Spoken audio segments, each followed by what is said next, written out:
Vous avez la parole, Monsieur Jacques. Merci, Monsieur le Président. Madame la Ministre, depuis 2022, suite au désengagement du groupe Renault, la fonderie de Bretagne a relevé 3 défis majeurs. Elle s'est modernisée, elle a diversifié son plan de charge et a réduit son empreinte énergétique. J'ai d'ailleurs une pensée particulière pour les représentants des salariés qui se réunissent aujourd'hui en CSE extraordinaire et qui, grâce à leur engagement aux côtés de la direction, à l'aide de l'État et à la mobilisation des élus locaux, ont fait que la fonderie peut produire pour des secteurs stratégiques tels que l'énergie, le ferroviaire et la défense. Malgré ces réussites, l'avenir du site reste incertain et dépend toujours du bon vouloir de Renault. C'est dans ce contexte que se tiendra prochainement un comité stratégique pour la filière automobile. Une fois de plus, Renault a besoin de l'État pour assurer sa pérennité et notre tissu industriel a besoin de Renault pour perdurer. Face à cette situation d'interdépendance, j'estime que la boussole de l'État doit demeurer la protection de l'intérêt de la nation, parmi lesquels figure notre souveraineté industrielle.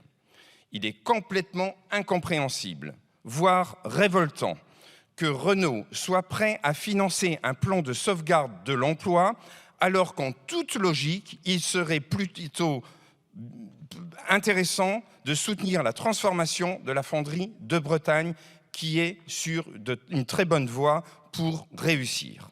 Alors, Madame la Ministre, ne serait-il pas préférable de conditionner les aides apportées à la filière automobile, dont Renault, pour qu'il y ait une application d'une politique de protection commerciale et industrielle bénéfique à l'emploi, à nos territoires et à la souveraineté de notre pays. Je vous remercie, Monsieur Jacques. La parole est à Madame la secrétaire d'État chargée de la consommation. Vous avez la parole. Merci, Monsieur le Président. Monsieur le député, merci pour votre question. Le site des fonderies de Bretagne est un sous-traitant emblématique en Bretagne. Et pour Renault, qui en a longtemps été l'actionnaire, vous l'avez rappelé, il a été créé en 1965. Aujourd'hui, c'est 300 salariés, une entreprise qui produit des pièces de fonderie, principalement donc dans le secteur de l'automobile. L'histoire d'un site qui a quand même été mouvementée, puisque il y a eu une première cession par Renault en 1999.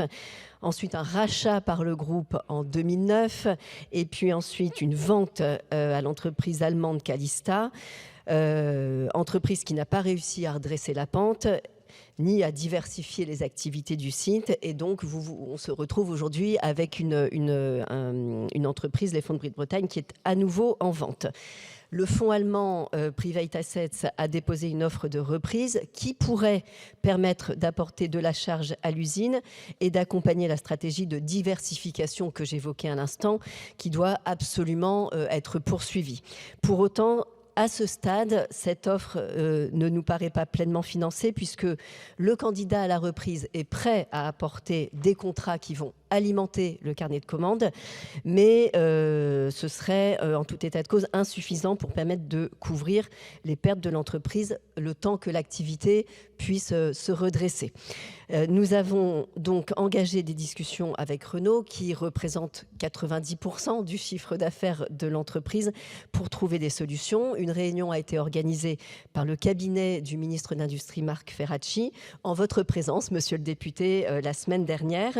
Nous continuons d'échanger chaque jour avec Renault pour parvenir à un accord. Nous avons demandé à la délégation interministérielle aux restructurations d'entreprises d'être pleinement mobilisée sur ce sujet, dont je voulais simplement ce matin vous rappeler la priorité qu'il représente pour notre gouvernement. Enfin, plus largement, monsieur le député, sur le plan structurel du secteur de l'automobile, qui traverse un certain nombre de difficultés, à la fois conjoncturelles mais aussi structurelles, vous connaissez l'engagement du gouvernement à porter au niveau européen un plan de soutien à l'industrie de l'automobile en France. Le ministre de l'économie a effectivement indiqué vouloir réunir un comité stratégique de filière sur l'industrie automobile, courant décembre.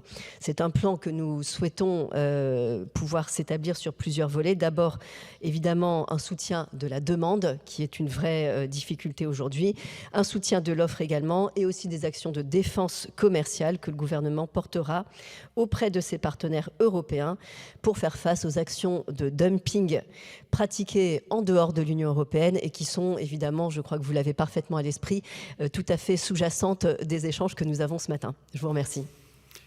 Merci. La parole est à Monsieur Jean-Michel Jacques. Monsieur Jacques. Oui, merci, Monsieur le Président. Oui, Madame la Ministre, je tiens à vous remercier d'ailleurs et le ministre Ferracci pour son engagement, dont je ne doute pas, et pour notre fonderie.